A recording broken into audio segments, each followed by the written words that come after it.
আমি বিশেষ করে আমাদের এখানে উপস্থিত যে মাননীয় সংসদ সদস্যবৃন্দ আছেন তাদের আমি কৃতজ্ঞতা জানাই। তাদের সময় উপযোগী দিক নির্দেশনার কারণেই কিন্তু এই বিষয়গুলো আমাদের জন্য খুব সহজতর হয়েছে এবং আমরা এই কাজগুলো করতে পেরেছি। কিন্তু পরিবেশ কিন্তু আমরা কারোই কাঙ্ক্ষিত না, তাই না? এই ধরনের কোনো বিষয় আমরা চাই না। আমরা চাই না যে দেশের অগ্রগতি উন্নয়নের বিরোধী কোনো ধরনের কর্মকাণ্ড হোক। আমরা দেশের শান্তি প্রিয় জনগণের সাথে সবাই মিলে আমরা একসাথে শান্তিতে থাকতে চাই। তারপরেও দেখা যায় বিভিন্ন সময় বিভিন্ন স্বার্থান্বেষী মহল এবং বিভিন্ন নাশকতাকারী দুষ্কৃতিকারীরা এই ধরনের পরিস্থিতি সুযোগ নিয়ে তারা কিন্তু চেষ্টা করে সবসময় একটা অরাজক পরিস্থিতি সৃষ্টি করে আইন শৃঙ্খলা পরিস্থিতির অবনতি করা এবং দেশের সম্পদ ধ্বংস করা। আমি মনে করি এখানে যারা আছে তাদের মতাদর্শ কারো কারো ভিন্নতা থাকলেও কিন্তু দেশের স্বার্থের বিষয়ে আমার মতে আমার ধারণা যে আপনার সবাই একমত এবং লোকাল এলাকায় কিন্তু আপনার লিডার আপনার জনগণের ভোটের মাধ্যমেই কিন্তু সংখ্যাগরিষ্ঠ জনগণ ভোট দিয়েছে বলেই কিন্তু আপনি নির্বাচিত হয়েছেন, তাই না?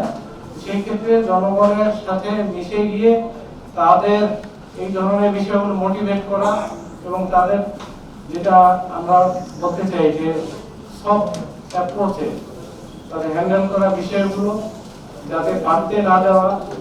শুধুমাত্র অভিভাবক না, যেটা মেয়র মহোদয় বললেন যে একই সাথে যে শিক্ষক অন্যান্য যারা আছেন তাদেরকেও একসাথে আপনাদের নিয়ে কাজ করার লোকাল লেভেলে, তাহলে কিন্তু এই যে বিষয়গুলো এগুলো আমরা খুব সহজেই আমরা মোকাবেলা করতে পারবো। আমার ধারণা আপনারাও বেশিরভাগ জনপ্রতিনিধি এই ধরনের কাজই করছেন। এইগুলো আরেকটু যাতে আমরা স্ট্রিমলাইন করি, আরেকটু বেগবান করি, যাতে করে ভবিষ্যতে যেহেতু এই আন্দোলনটা আপনারা জানেন যে গতকাল ডিবি অফিসে ঢাকায় কিন্তু সমন্বয়করা বিবৃতি দিয়েছে যে তাদের আন্দোলন প্রত্যাহার করে নিয়েছে। তারপরে কিন্তু কিছু সংখ্যক ব্যক্তিবর্গ এখনো কিন্তু আন্দোলনের মাঠ থেকে সরে যায় নাই। এর ফলে যে বিষয়টা আসবে যে আবার একই ধরনের একটা কিন্তু আশঙ্কা আমাদের মনে বা আশঙ্কা থেকে যাচ্ছে।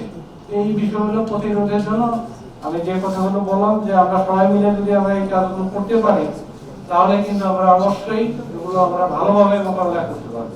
সহ অন্যান্য যারা নেতৃত্ব পর্যায়ে যারা রয়েছে তাদের নিয়ে সমন্বিত করা যে কমিটিটা সেটা আপনারা আবার মিটিং করবেন এবং আমাদের এমপি মহোদয় যেটি বলেছেন যে আমরা প্রত্যেকেই যার যার অবস্থান থেকে আমরা দেশকে ভালো রাখার জন্য আমাদের লক্ষ্মীপুরে সন্ত্রাস নাশকতা কোন রকম মানে কি বলবো মারামারি বা কোনো খারাপ ধরনের কোনো কাজ যেন না হয় সেটা নিয়ে যেভাবে কাজ করে যাচ্ছি সেটা কাজ করব এবং আরো সুন্দরভাবে করব।